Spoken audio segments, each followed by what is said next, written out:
So I made this little cardboard wastegate actuator bracket. Everything lined up pretty good. Re-welded, cut and welded this little connector where it connects to the actual wastegate on the turbo. And everything was good except the little arm on the wastegate on the turbo is flat, and I didn't realize this actually protrudes a little bit because it's on the center of this little collar, and so this collar or whatever hits on the wastegate actuator arm or the wastegate arm.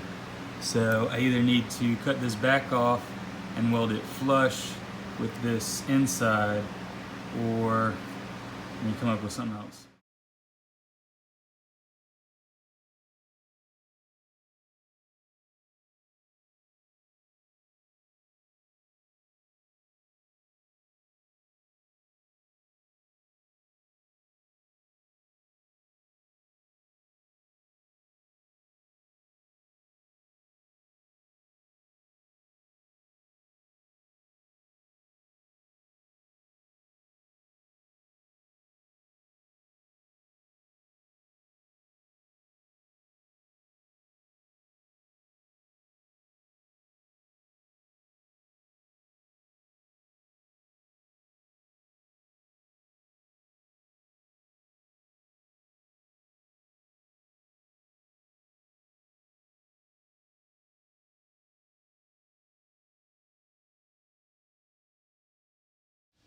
Okay, we got a little overview of this crazy wastegate actuator bracket that I hodgepodge together out of the bracket that came from eBay.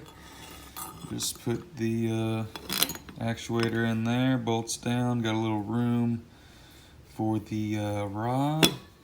Cut this all up. I ended up welding this little tab on the very top. Then I realized that it doesn't sit flush with the actuator arm on the actual wastegate flap, so I had to cut it off and then weld it onto the side. That will just thread on here. You can thread it all the way back to where you need it. Got a locking nut. So I don't know if this is gonna work or not, but we're gonna bolt it on. I still need to cut the bolts, so let's do it. All right, I cut down the bolts that came with the wastegate actuator bracket, just so they'd fit down here. Put everything on loosely, so I'm gonna try and go ahead and put this whole contraption on the turbo. The wastegate actuator is all on and torqued. We're gonna do a crazy twisty video here just to see if we can see what's going on.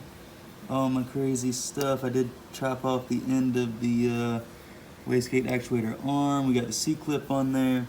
We got 1, 2, 3 13mm bolts holding the bracket, 2 10mm nuts holding the wastegate. It looks like that arm might be rubbing up against the bracket right there.